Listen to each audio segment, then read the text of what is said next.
Perfect timing. Um, Introductions. I want to share just who I am and then how I approach the holidays. So, I'm Jessica Guthrie. I am the full-time caregiver of my mom, Constance, who has been living with Alzheimer's disease for the last 11 years. I am an only child solo caregiver. It is truly just my mom and me here.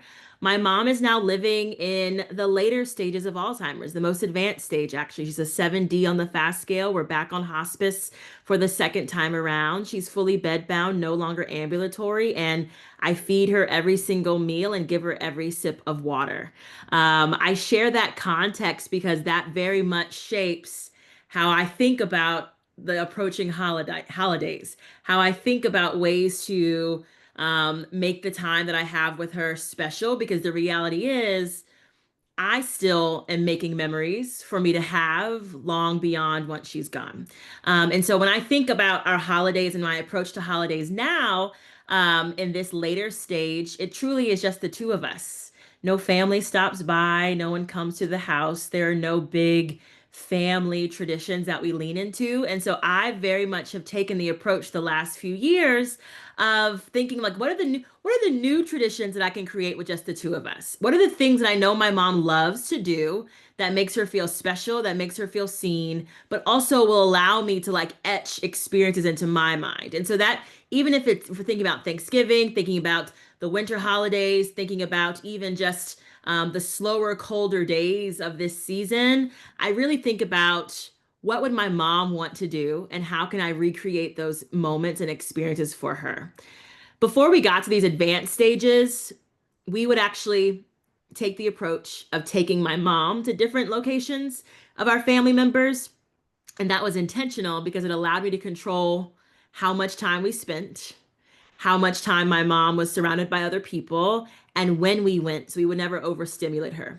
And so I'll get into those details when we get into strategic or strategies, but that's my approach to the holiday season, a little bit about me. So I'll kick it over to Alma.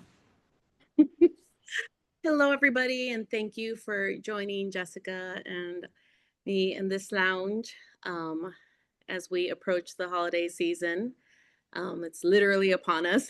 Um, my name is Alma Valencia, and I am my mom's full-time caregiver. My mom is living with frontal temporal dementia, and we have been on this journey about 10 years. And and we are part of the sandwich generation.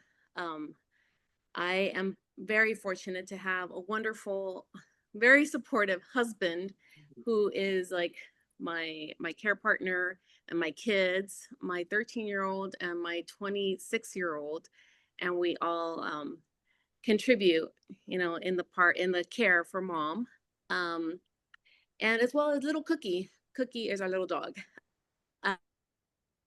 Uh, Um, so holidays have been a big thing for us. We try to make it as special as possible, not just for mom, but just for everybody. And my mom is a baby of 12, so we have a big family. We live in LA. We have a lot of family members close to us. And so holidays were always a big to do, coordinating with everybody, trying to get together. But as time has gone on, things have kind of slowed down, and we have had to adjust to figure out, what is best for mom. And so our reunions have gotten smaller and smaller. Sometimes we just like go for it and we go big, but for the most part, we also have adjusted. Um, because I mean, holidays in general are very stressful. And then you throw in the caregiving aspect of it. But we have made several adjustments. But let's get into the nitty gritty. That's my story. So we So initially, oh, go ahead. Go ahead. go, Sorry. go ahead. I was going to say we initially planned because we never want to have these spaces where it's just like us talking to you and you don't get a chance to meet other people. And so we actually wanted to break you off into smaller groups just so you could introduce yourselves and share where you're located, but also like what are you thinking about or what's top of mind for you as you're heading into this holiday season, which will actually help inform our conversation on the back end. And so, Amma, do you still want to do smaller breakout groups? Yes. Okay, great. So what we're gonna do is I'm gonna break you into small groups, low pressure. You can stay off camera. Just introduce yourself, okay? But also like what are you thinking about or what's top of mind or even just like burdening you as you're thinking about this holiday season and connect with the folks in your group. We'll just be in those spaces for like 5 or 6 minutes. So you don't have to log off. Stay here, okay? So let me put you into groups really fast. Do I have that function? I do. I do have that function. Automatically groups, we're going to do about 3 to 4 per room Mhm. and create your name, where you are, what are you thinking about as you're heading into this holiday season? And go. Did it work? It worked.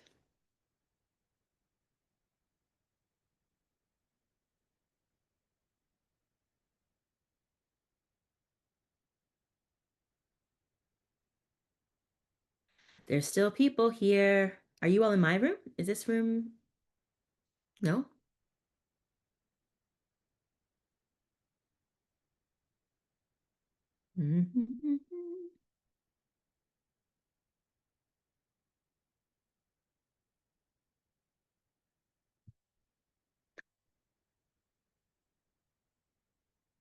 Hi, Sharon. Hi, Rajiv. Is it Rajiv?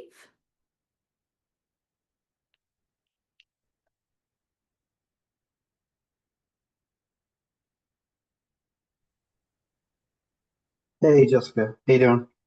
Good. We just opened up the breakout rooms. Did you see that invitation? Yes, I think, am I in it? Yeah. You were, oh, is this, oh no, you're belonging in room number one. Oh, okay. Um, let me see, let me open it up for you all. Assign to room one, and then assign to room two.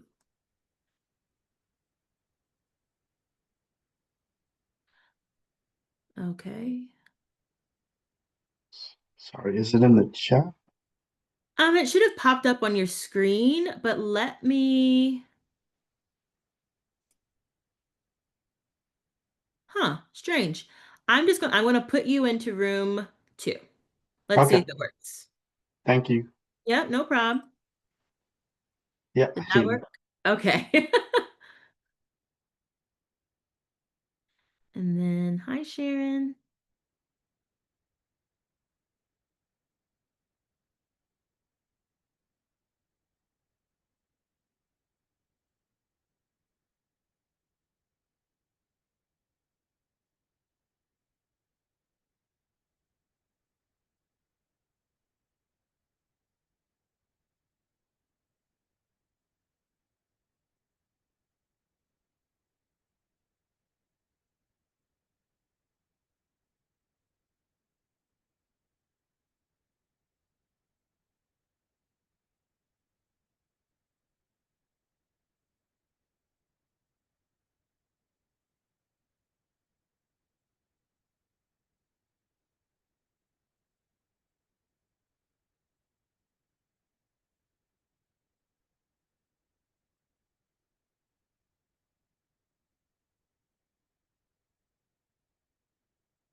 Okay, 4 minutes.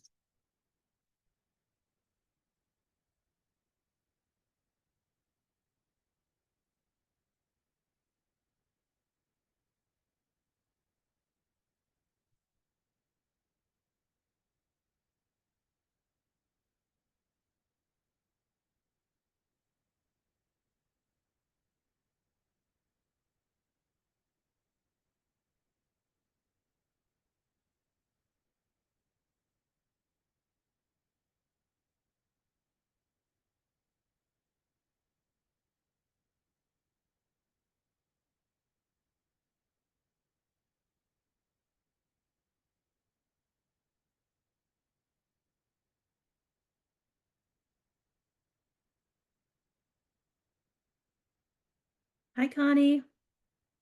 Hi. We have people currently in breakout rooms, but they're coming back in 3 minutes. So I'll just tell you what they're doing. Okay, please. So we just started out with introductions about who we were. Myself and Alma are co-hosting this space.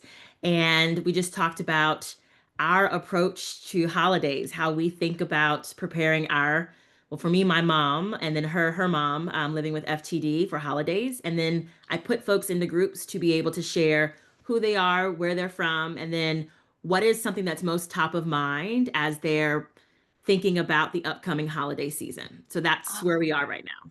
Oh, fun. I set my phone to remind me and it didn't. I'm so bummed.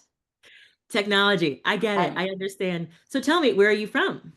I am a native Angelino, Okay. and yeah, and I care for my mom who has Alzheimer's.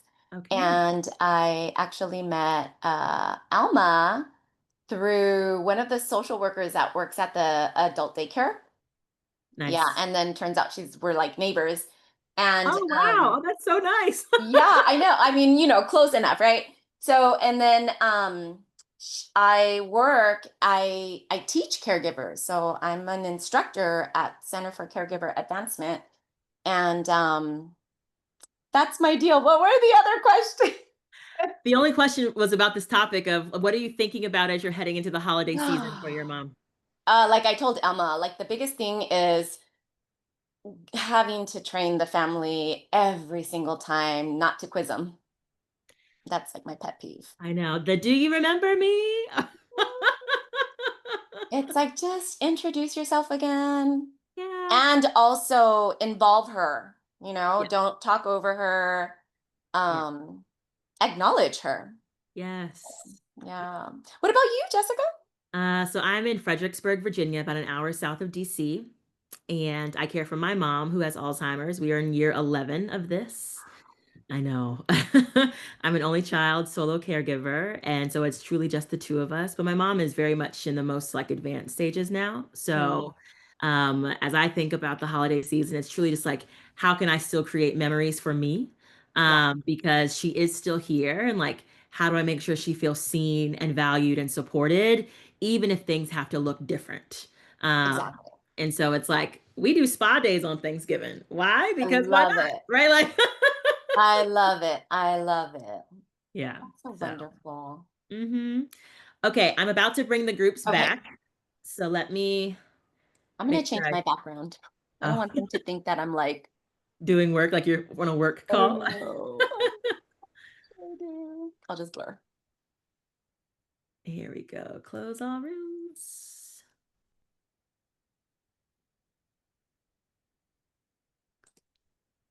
Okay.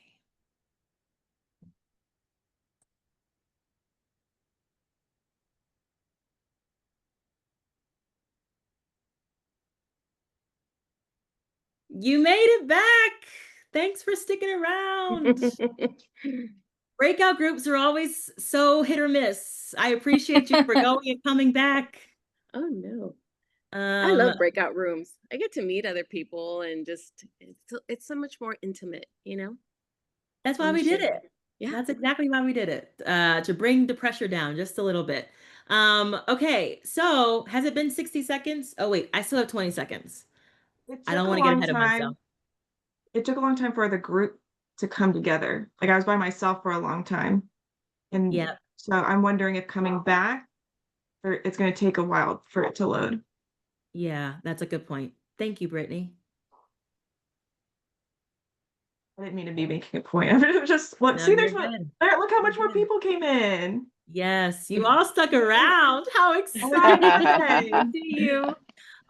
Okay, I hope that you had a chance to meet at least a couple other people to introduce yourself and just share the things that you're thinking about heading into this holiday season. We'd love to just have you bubble up some thoughts either in chat or come off mute. Like, what's something that's top of mind for you as we're preparing for the upcoming holidays? I, I could go Yeah. first. What I share with my group member is, and I'm being completely honest. This is now the second time I've said this out loud because the first time I said it was to my partner in the room. Um, I think I'm going into the holidays kind of uh bitter and just sad, frustrated as far as like the people in my family that I thought would help me care for my uncle, like aren't showing up. And it's like, how do I have Thanksgiving dinner with you guys and act like everything is fine? You don't even come see our uncle. Yes. Like you don't chip in on helping me pay for the caregivers. I asked you what I needed. You asked me what I needed help with. I give you a list. Nobody says I could do the grocery shopping. Well, here's $100 on the caregivers. Like, and so I don't want to have Thanksgiving dinner. Don't ask me to Thanksgiving dinner. I don't have anything extra. I'm not coming. Yeah, that's my truth. I'm mad as hell. Not at my uncle because he has dementia, but then just like at the people that's just like, where's the village? I had to go to guardianship court and everything, and my cousin, she said she would help and things of that nature, and I was like, where's the help? You're not anywhere. Yeah. So that's where I'm at. Thank you for kicking us off with such vulnerability and honesty. That feeling of resentment and anger and frustration is so very real. And I can speak for myself. Like I've definitely been there and had to like hold back the anger of communicating with family members. So I just say thank you for sharing your truth. Anyone else want to share what they're thinking about heading into the holidays?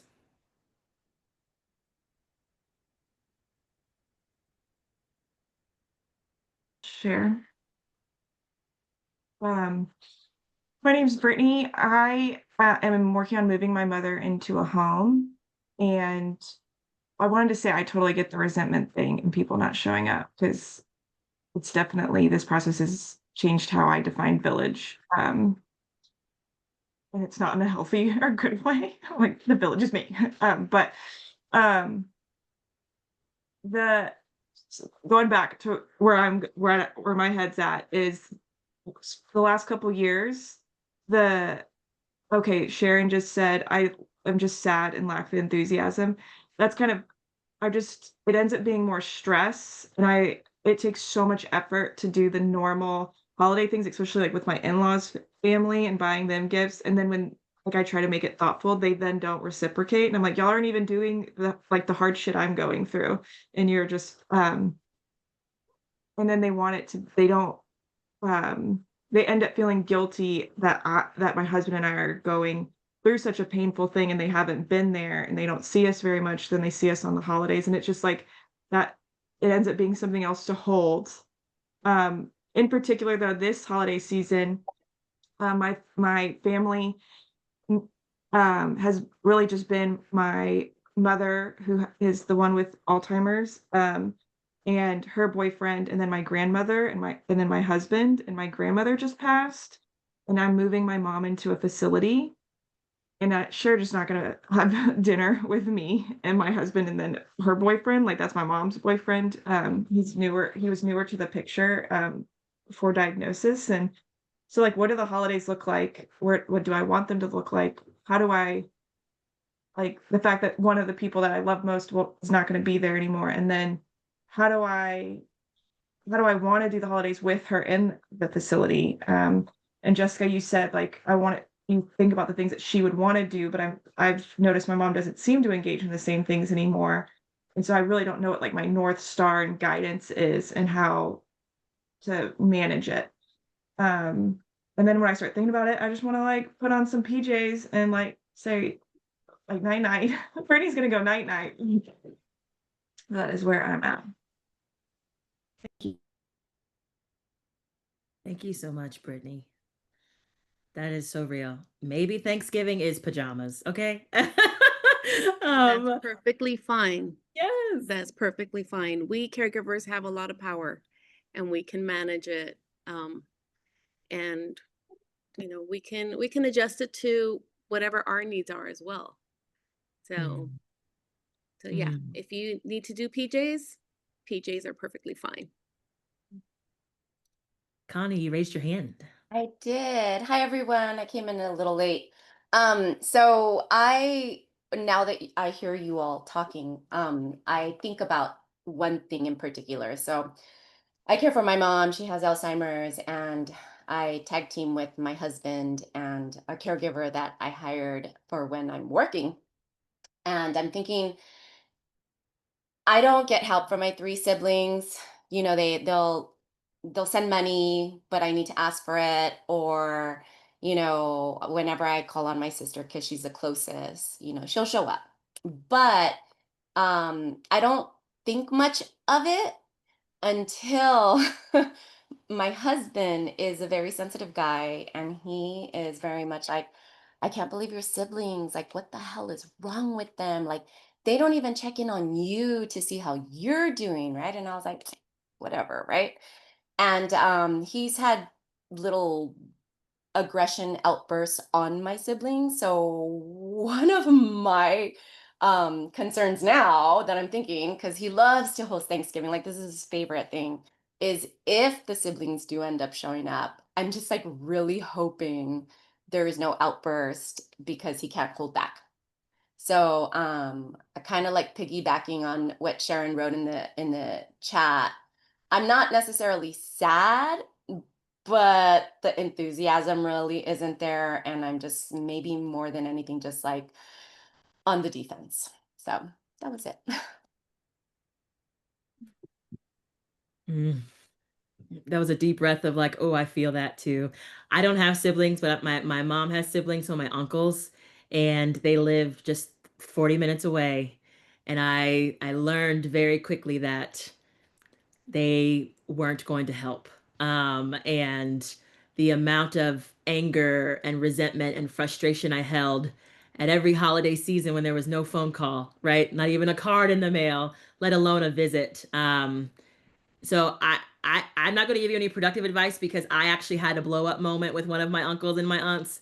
It wasn't pretty, but I got it out, right? So, however, I'm empathizing in that feeling of just like it feels like your blood is boiling because you're just like I don't understand how you don't see us and how you can't help and show up. And how it's exacerbated during the holiday season even more so. So thank you for sharing that, Connie. My mom's name is also Connie, so we're kindred spirits. Um, okay, so it's 29 after. Alma, do you want to transition us?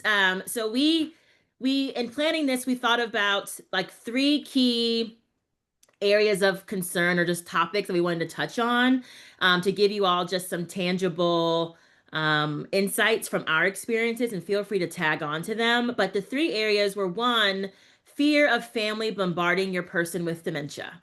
And we'll go deeper into that. The second one was how to prepare other family to be around your person with dementia during the holidays, right? Like it actually takes some pre-work before people show up around your person. That's what we suggest anyway. And then how to make holidays special, even if it's just you and your loved one.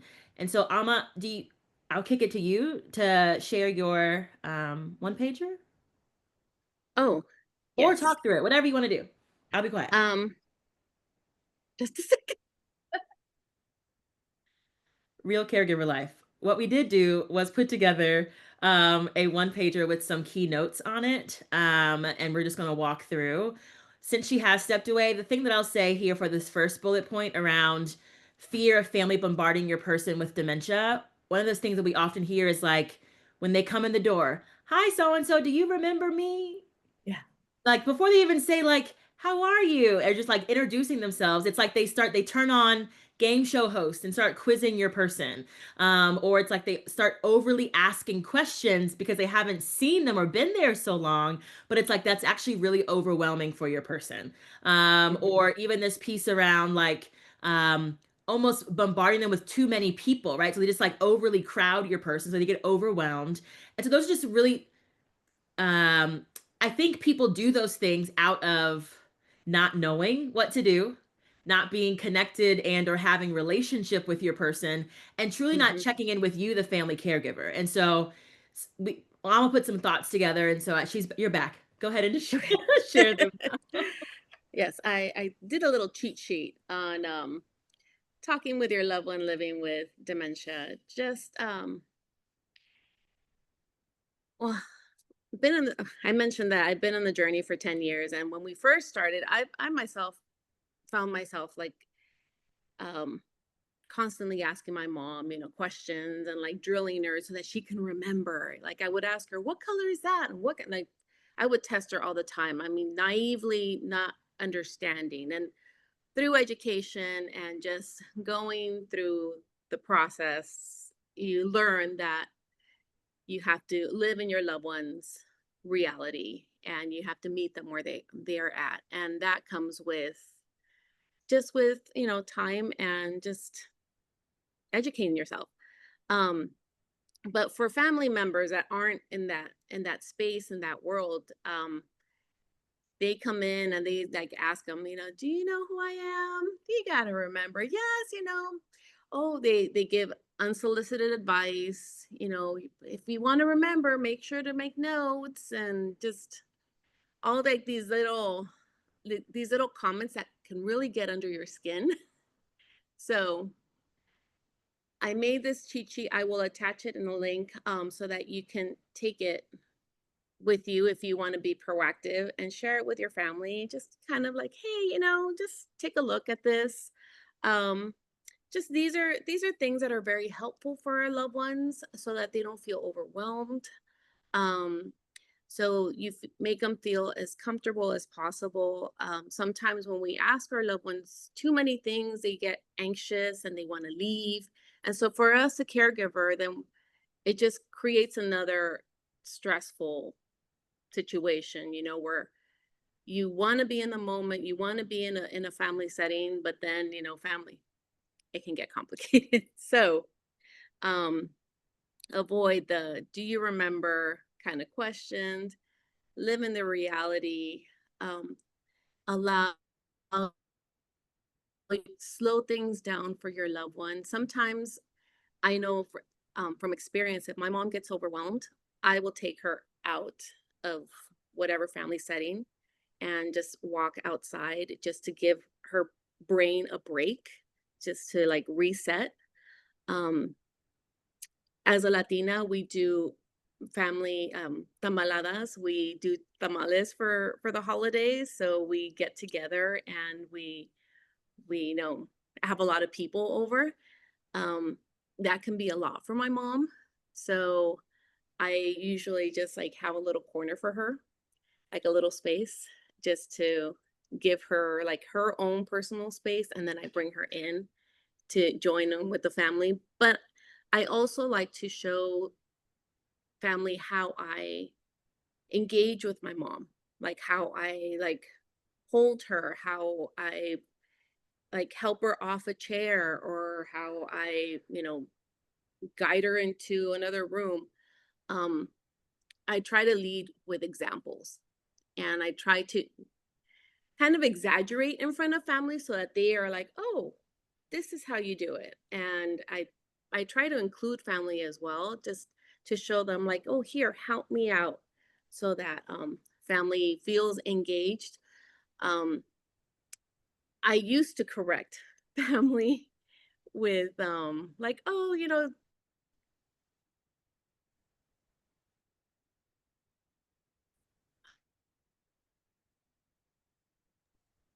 um, you don't need to say that, but try not to do that anymore.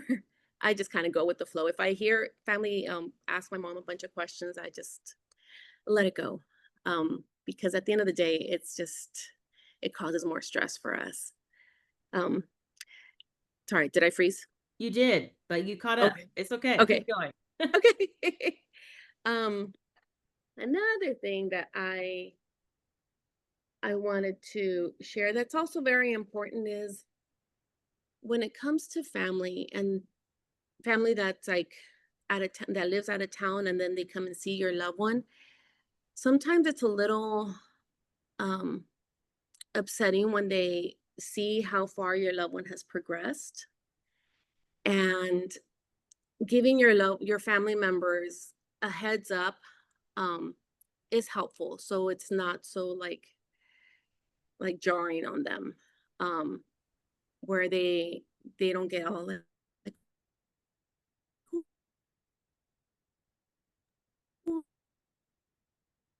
You froze again, Alma. sentimental, and then they express that need. So kind of giving being proactive with that and letting the rest of your family know, like, this is where we are, kind of helps kind of set the situation a little bit.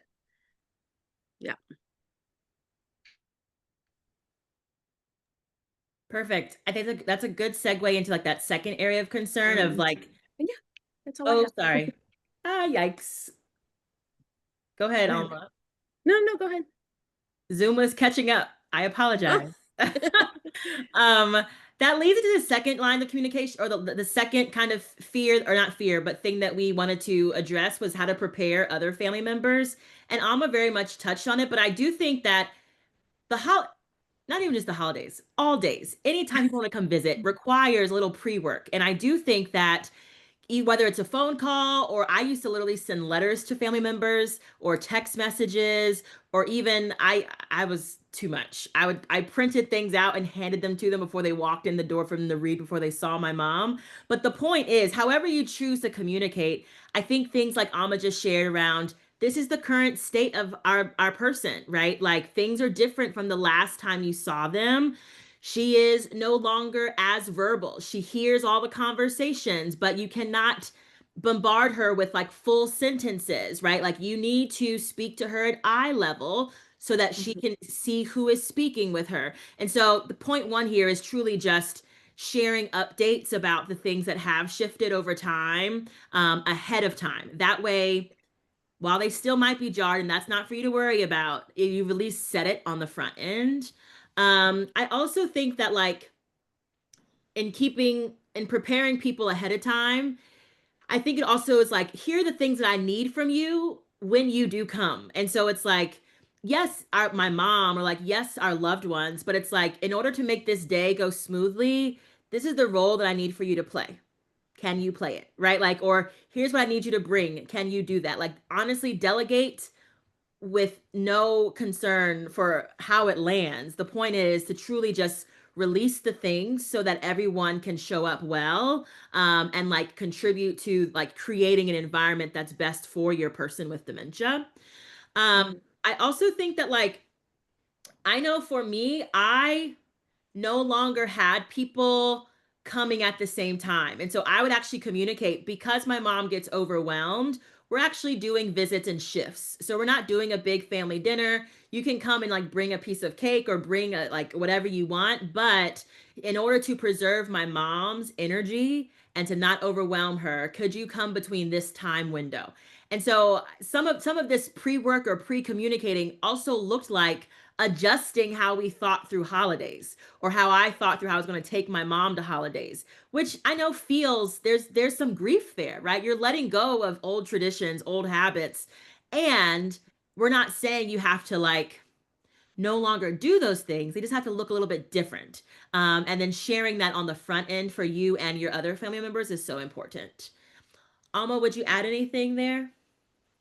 Yes. I will,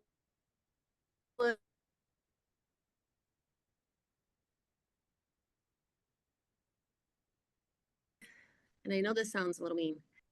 I know sometimes when we're preparing for Thanksgiving and we're anticipating how people are going to show up, and you're worried about the meal and making there you have everything, you're organizing and you're waiting for everybody. I have come to learn that other people have other things going on in their lives, you know? And so I have to allow that grace onto them as well, you know? And I have to kind of think outside of my bubble. Like, yes, we're taking care of our loved one, we're, hustling, bustling here, but then there's other things that are going on outside. And so if things do not like how you mentioned, they don't land how you want them to, it's okay. It is okay. Because at the end of the day, your main goal is that your loved one is cared for, they're protected, that you are okay. And it may look different, but you can still make it special, in any small way. My mom doesn't speak well, she has aphasia and she doesn't communicate anymore. And so we can't have a lot of people here at our place because if it gets too loud, she'll start cursing at everybody. And in the beginning, I would get so upset. And I'm like, oh my gosh. And people would be like, oh my gosh, what's wrong with her? I'm like, now I just laugh. I laugh. I'm like, it is what it is. And so we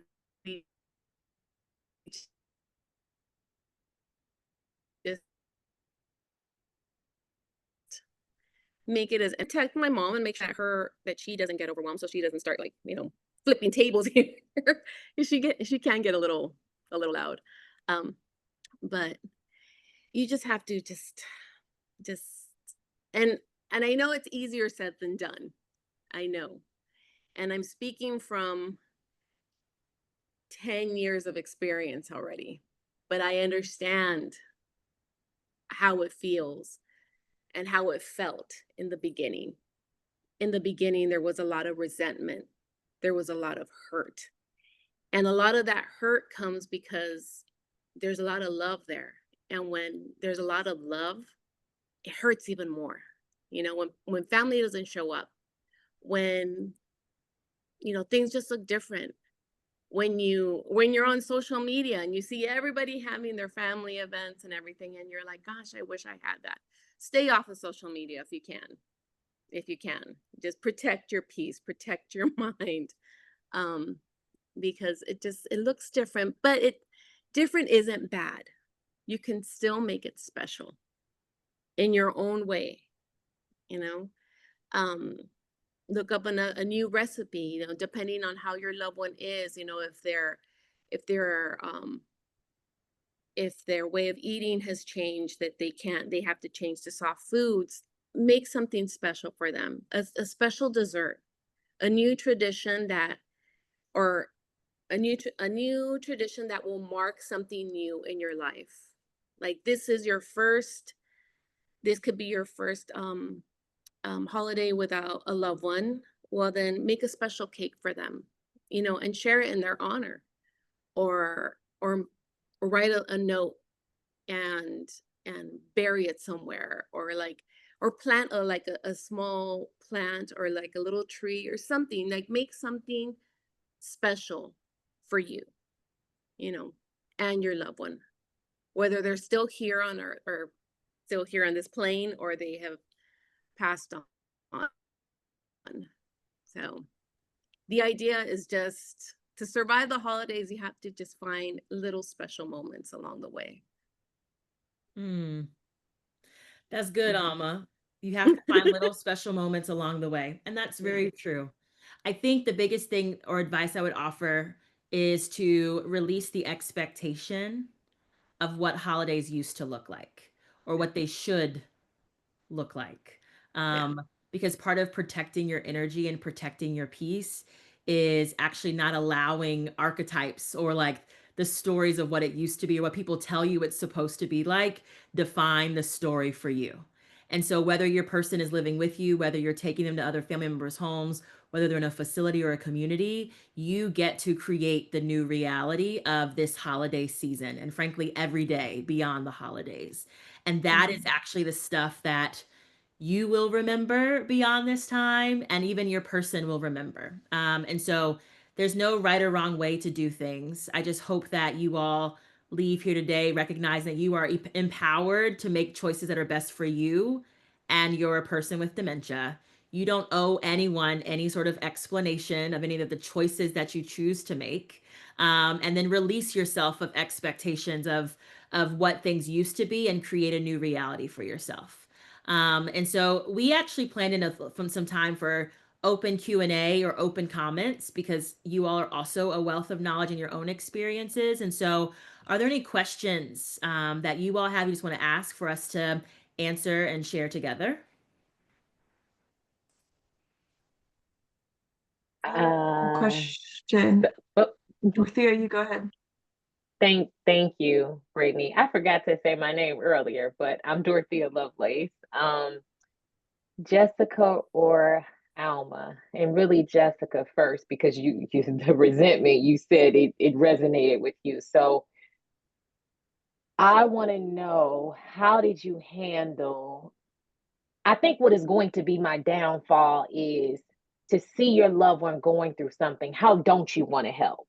How don't you want to say, let me go get the groceries? I don't have much money, but I could give you something.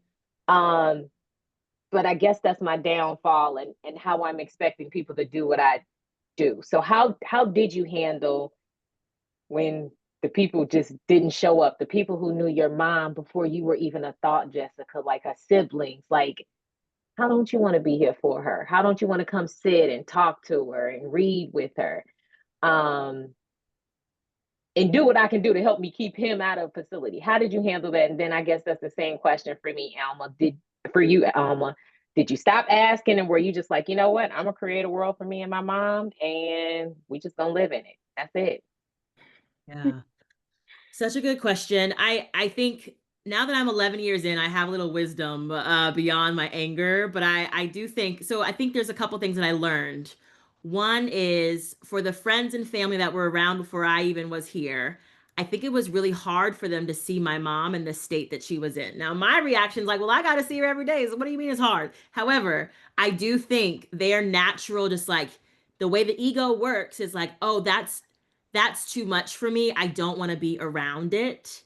And Jessica has it handled. So I'm just going to keep my distance until a specific request or ask comes to me, which actually is how it played out with her siblings, is that unless I ask for something specific, like, can you put up these like handrails so she doesn't fall? Or can you help me with this thing around the house? They were not proactively coming.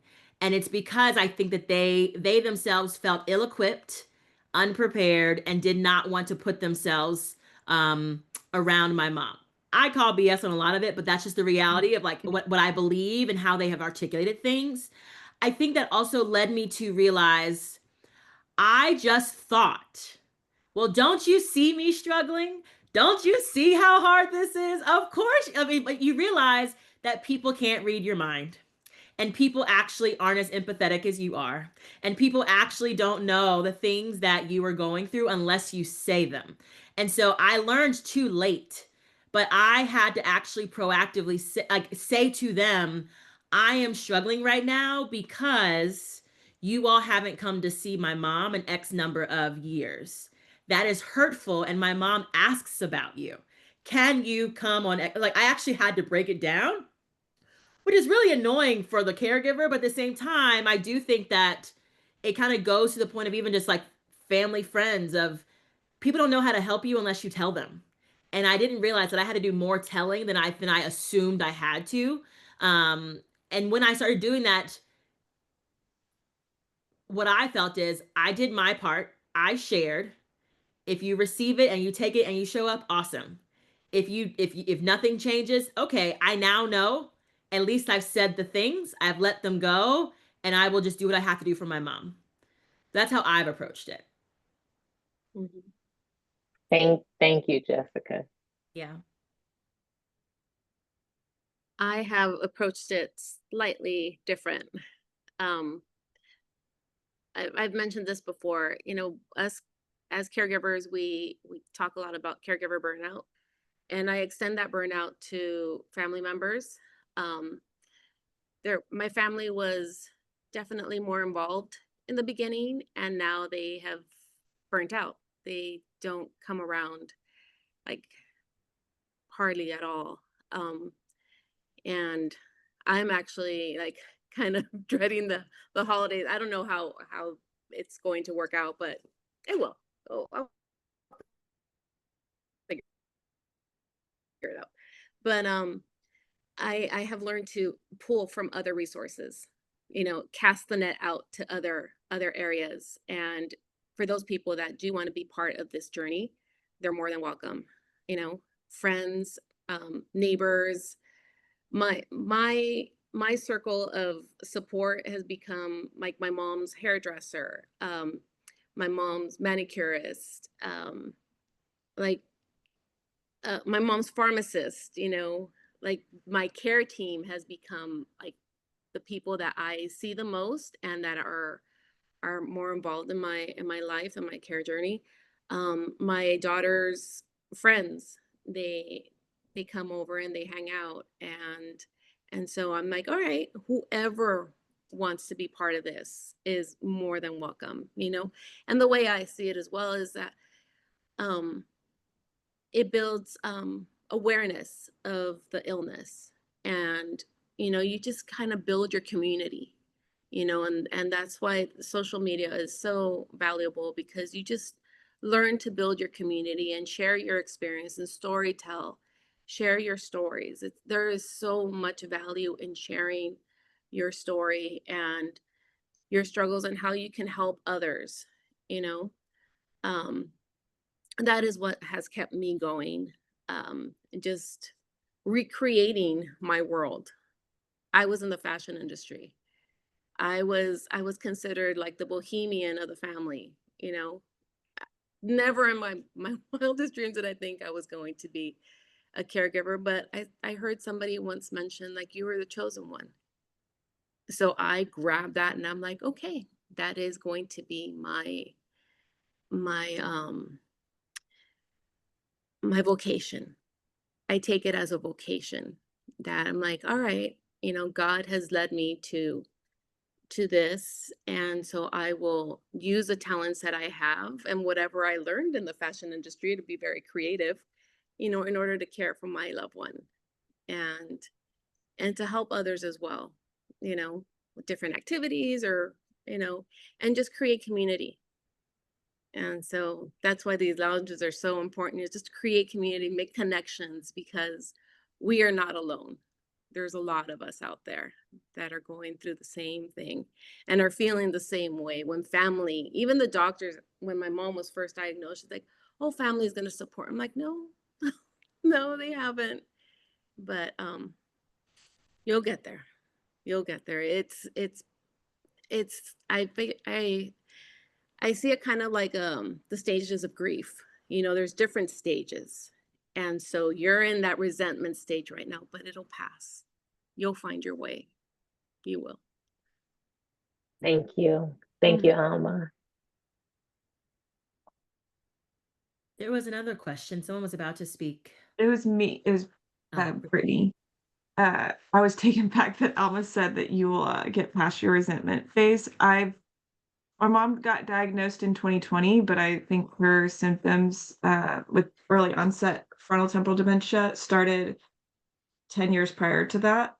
So there was things I was doing that I didn't know I was doing. You know what I mean? And I feel that resentment. And when I look at the future, my goal is to I have a different threshold of the quality of people I want to bring into my life, that I didn't have that same um, desire for or need or expectation of people in my life before.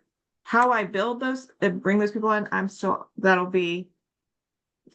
is to be determined.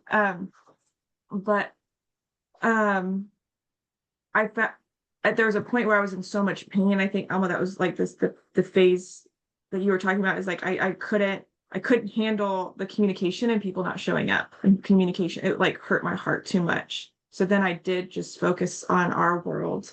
And now that I'm in this part of the process, this isn't my question. I'm sorry. This is where I was left within my thoughts and they just started coming out. But now that I'm here in this part of the process, I'm like, I miss it would be great to have people to call on now.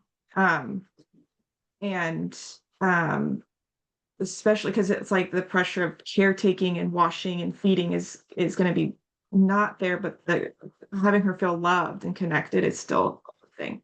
Anyways, sorry, I wanted to ask Jessica, um, in particular. So I'm similar personality type. I'll create you little note cards. I'll do all the things, but um I created them and then nobody asked for them. But I'm curious on, did people in your life actually use those tools that you gave them? Did they actually read the text message? Did you see a difference in, like, okay, yeah, there wasn't as many blunders. And so I'm wondering what your experience was. yeah. I'm going to share honestly with you, okay? I will never forget. I spent a lot of time. I made up these great like photo cards with personalized notes on them and up like it was a typed update about my mom and then personalized notes on the back. And it was like, please call, right? I'm checking, I put in a lot of legwork. And I was like, okay, this is gonna be it. Like the people who may have been afraid of reaching out or like may have like been fearful of X, Y, or Z. Like I've basically given them the steps to follow and like I've extended the olive branch. And when I tell you, I sent out, I would say 25 cards. We only got 2 phone calls. And that might not be the reality for other people, but I do think, and I'm just being honest in that like I think that that is just part of my caregiving story of like sometimes you put so much effort into hoping and sending out the information and giving people literally step by step and only 2 people take the bait, right? And at first I was really saddened by that, but at the same time, the 2 people that called were like my mom's foster brothers, and it was like a reopening of a relationship, and they were so engaged and they came to visit, and I was like, instead of being upset by those who did not respond, how do I actually acknowledge and not just be grateful, but like appreciate the realities of like we've got 2 new people who are truly engaged and clicked in because they walked through the door, and I'm so appreciative of that. And so I didn't like brush the others off, but I was like, okay, life is happening for a lot of people. There's things I might not even know that they're going through, and I would say the 2 that did listen and follow through still communicate and connect with my mom even now in the most advanced stage. And that in itself is a blessing for us. So that was my experience. I do think what I found is even when people came to visit, I would like stop them at the door and like walk through the routines or things that they should expect. And they would be like, like, I know how to talk to Constance. And it's like, actually, I'm not trying to be too much. I'm trying to help you so that you can make the most of your time with her and you don't have to end up frustrated. And so I think if I could boil it down, I think people, especially when it comes to forms of dementia, it is really easy to like, what's the word? Um, turn an eye towards it or like not focus on it until it's right in front of your face. And I think that even in giving all the pieces to help people follow, until they actually came to see my mom or chose to see my mom, none of it really like clicked for them. And that's just my personal experience, Brittany. Thank you so much. My aide has to leave at 6, so but thank you. I appreciate it. We understand, girl. Goodbye. Bye.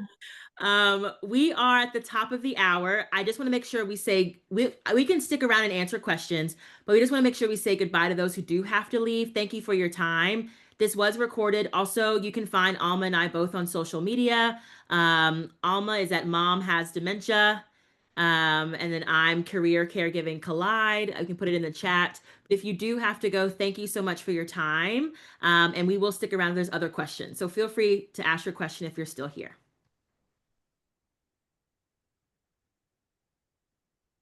Or if there's no questions at all, I might have ruined it and closed it out. I don't have any questions, but I appreciate everyone. And just wanted to say, sorry for, everyone going through these things. Our world is tough enough. And then we've had this family as our support. My father just passed September 10th. So, while I don't have, and I'm caregiving for my mother, or caring for her now. And,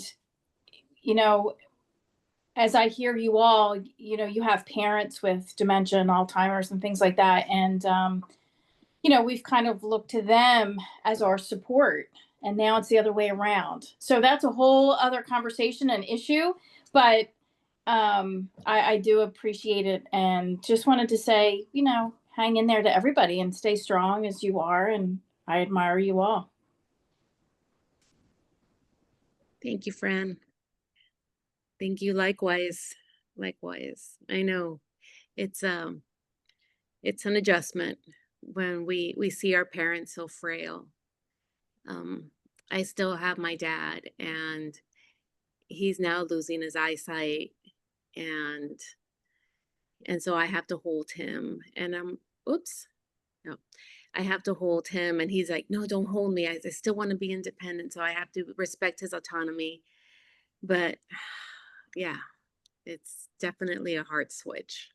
So, but thank you for mentioning that, and again, I'm so sorry for your loss, but you are doing an amazing job in taking care of your mom, and your mom is very lucky to have you. And I wish everybody a calm, a calm holiday season, and including tomorrow. And I'm in Los Angeles, so go Dodgers. I hope they win. What I sport do is that? have Baseball? Was that baseball? I Baseball, don't know if it's okay. Thank you. baseball, Go ahead. yeah, Sorry. I, the I World do Series. I do have one last well, for me, one last final question. For Jessica and Alma. Um, I'm going to try and summarize this the best way I can. How do you deal, if you experience this, how do you deal with what you feel like you're missing having happened in your own life? Like, for example, and I'm just being completely honest, my uncle has vascular dementia. He's my uncle, he's not my dad. So, for all intents purposes, I'm considered a distant relative. That's another story for another day. But I decided I didn't want to put my uncle in a nursing home. Still don't want to put him in a nursing home, which means I pay for caregivers to be in his apartment with him. He needs 24-hour care. You guys know the cost that's associated with that. So in that, I feel like I'm watching pieces of my life fly out the window, like, oh, wanted to look for a new job. There goes that, because you don't got time to update your resume. Oh, wanted to apply for a new job, a new position at your company where you at. There goes that, because you're too tired to again update your resume. 401k nest egg, is it going to exist by the time you're ready to go to stop working? Because you paid all this money for your uncle to have in-home care, and your family ain't pitching in. When you gonna tap out? Everything got a bottom, Dorothea. And then I like blame myself, like, God damn it, Dorothea, there you go trying to save the world again. And I had a friend tell me, and it kind of knocked the wind out of it. It kind of knocked the wind out of me. And I'm sorry, I'm getting emotional, but it knocked the wind out of me because one of my girlfriends said, nobody's coming to get you. Nobody. And when she said that, I was like, damn, like, you mean to tell me ain't nobody gonna come help me? Like, again, my heart was in the right place. Like, logically, though, I didn't think it through. Like, the judge kept asking me, do you know how much it's going to cost to have your uncle have caregivers at home? It says here he should live in a facility for the rest of his days. But in my mind, I was like, how you going to make me leave my uncle in a nursing home? That's what Dorothea said. All I knew was I didn't want him to go to a nursing home. And I was going to say whatever I had to say to have this thing come into fruition. I didn't know that I would have to be signing for him to have life-changing, life-saving surgeries. And if he died in a surgery, because he's had like 5 heart surgeries, people gonna be looking at me like, Dorothea, who signed for that? Meanwhile, my life paused. Like, and I'm just watching pieces of my life fly out the window, like those acting classes, where you gonna get the money for that at?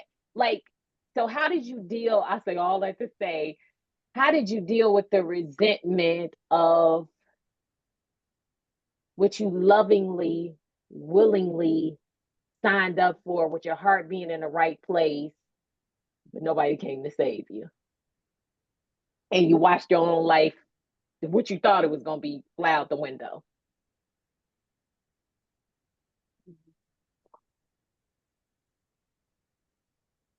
You can go first, Jess. Alma. No. That's go She ahead. asked for both of us, but that's fine. I will go first. Everything you said, I was just like shaking my head. I was like, So my mom was diagnosed at 65 and I was 26 years old.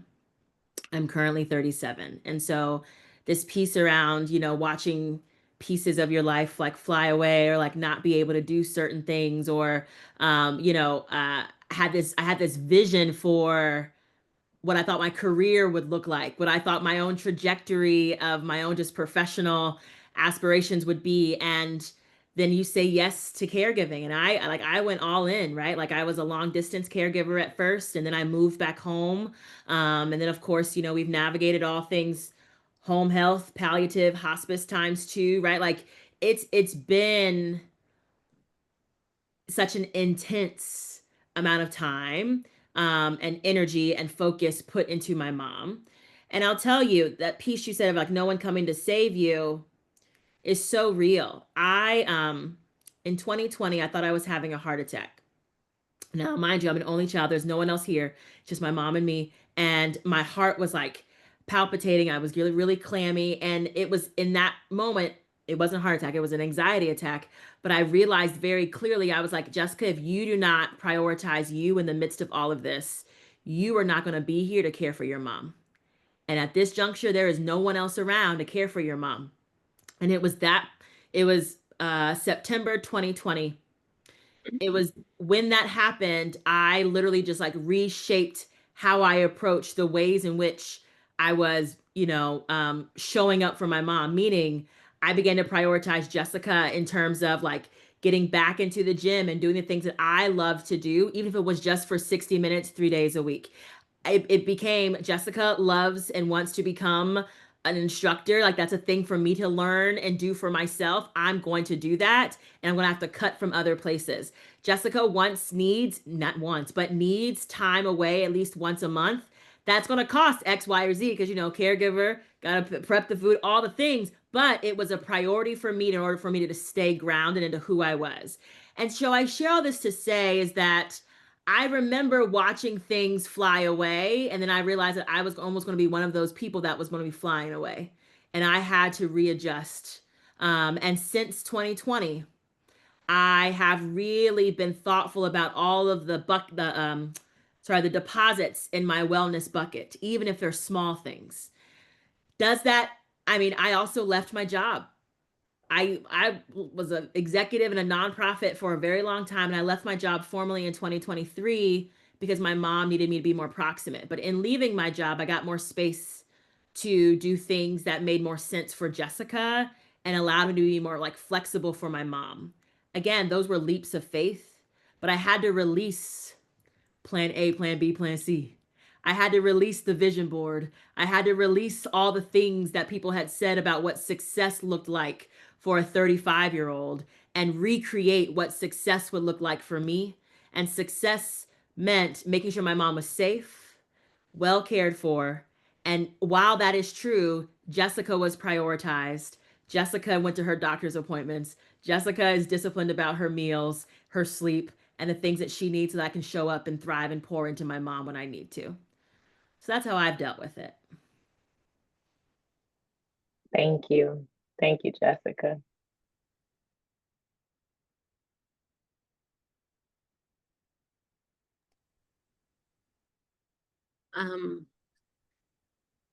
Jessica's amazing. um, I had to let go of my career, and I had other opportunities, but I just pivoted. I really just decided to have the caregiver mindset, and I'm like, okay, I need, there's a reason for this, and there's a reason why I'm in this situation, and so I'm just gonna make it work. I'm gonna make it work for our family, and really focus on the things that I I have gained, instead of the things that I have lost. Because believe me, I years at least 5 years into the journey, I would still get calls from people in the industry asking me, if I wanted to work for such and such company, and I would always have to turn them down, because I knew I'm like, I'm not going to be I'm not going to be service to them and or to my family, to my mom. I'm going to split myself because I did try to like work and and be a caregiver, and I was like going absolutely nuts. I too was also having like health issues. I developed a pinched nerve in my lower back because of the amount of stress that I was putting myself into, and so I'm like, no, I have to let it go, release, and just pivot and just focus on the things that I am gaining. And even though I did lose my career and I loved being in the fashion industry, I have gained time with my children. I have gained all the time with my mom. I have been able to create a world for her where she doesn't need to worry. Something that she always stressed out about, into her entire life, money and everything, she would always mention that she was always worried. And now I'm like, I can provide that life for you. I mean, I've also taken it on, you know, but I'm like, Mom, you're okay. You don't have to worry about anything. You're at peace. And that brings me a lot of comfort, knowing that our loved one is taken care of. So your uncle is blessed to have you, and that, you know, you will figure it out, and, you know, put it out in the universe, so that things can manifest for you, so that you will be able to take care of your loved one. So yeah, that's all I have. I guess, Thank you, Alma. can I just say something? Well, obviously to everyone, but Dorothea, one of the things that I I uh, I always tell, I instruct caregivers for a living, and one of the things that I always tell my caregivers is, like, first and foremost, you're doing this training because you're already like the best caregiver. You're just going to be an even better caregiver. Okay. But you can't care properly for others if you don't care for yourself first. Okay. And one of the things that we teach is, what is one thing you like to do on your spare time? And I mean, it could just be like a minute, and then slowly but surely move it up to like at least like 10 minutes. And one of my favorite things, it's like so simple. Okay. One of my favorite things to do is either sit on the front porch with a cup of coffee and watch the people walk their dogs or see what the neighbors are planting. Okay. 5, 10 minutes, whatever. Morning time. Evening time, I come sit out on my back deck and with a glass of wine, and I bird watch. I've become that woman. Okay. But 10 minutes. I mean, obviously, if I had more time, that'd be so lovely. But just like disconnect from everything and just take those 10 minutes and just breathe. And then it'll clear your mind. And then you'll be like, okay, I can do this. At least that's how I like to think about it. Did I hear you say you want to go to acting school?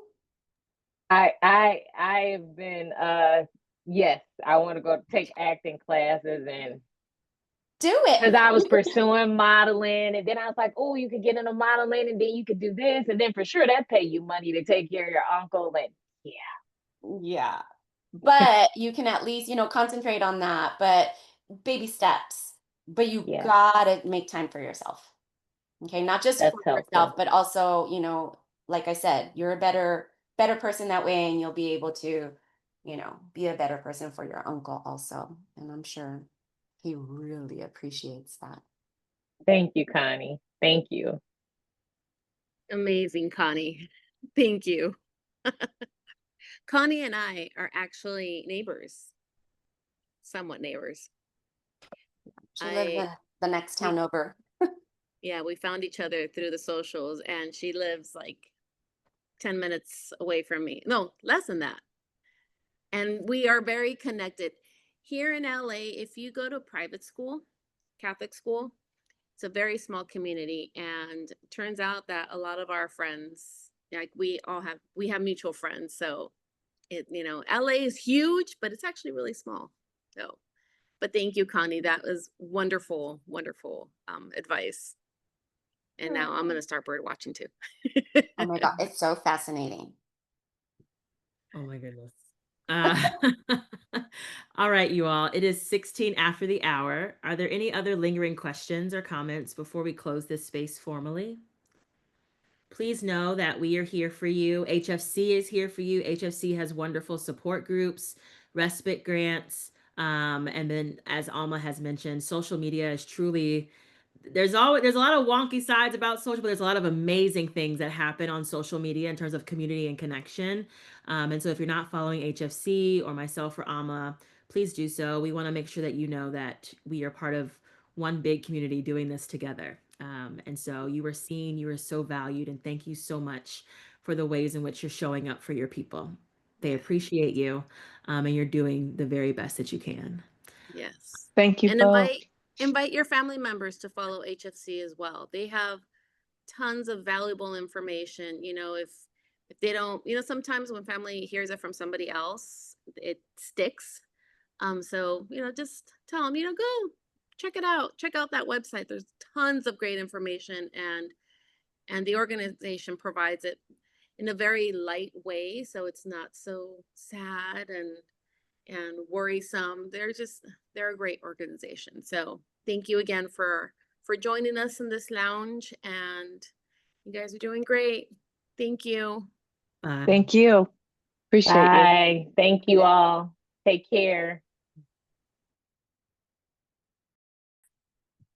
Amanda, are we good? Are you going to close us out? Yeah, I can close this out. Thank you both so much. This was so wonderful. I'm so glad we offered. I love the way you guys did it, and I'm glad it was just a space for people to be honest about how they were feeling, because sometimes Yeah, no other place to absolutely. be like, hey, I'm mad. Yes. Well, you know what's so funny is that I did not see your agenda. Like you sent like a proposed agenda. I Yeah. didn't see it till today. And I said, Alma, we planned this whole thing. We didn't even see Amanda's email. We did all this extra work, didn't have to. So it's great. No, I make them more just to give you guys a starting point, but I'm like, you never have to follow that. And I'm glad that it turned out the way that it did, because yeah, I think sometimes people we get DM'd pretty often with like people who are like sworn to secrecy about their person's diagnosis and things like that. And I think yeah, people just don't have enough spaces to be honest and Hmm. camaraderie and be Yeah. in the trenches. So this was great. Thank you both so much. Awesome. All right. Well, happy Halloween. Enjoy tomorrow. Yeah, happy Halloween. Hang in there, you guys. We'll talk soon. All right. Bye. Bye.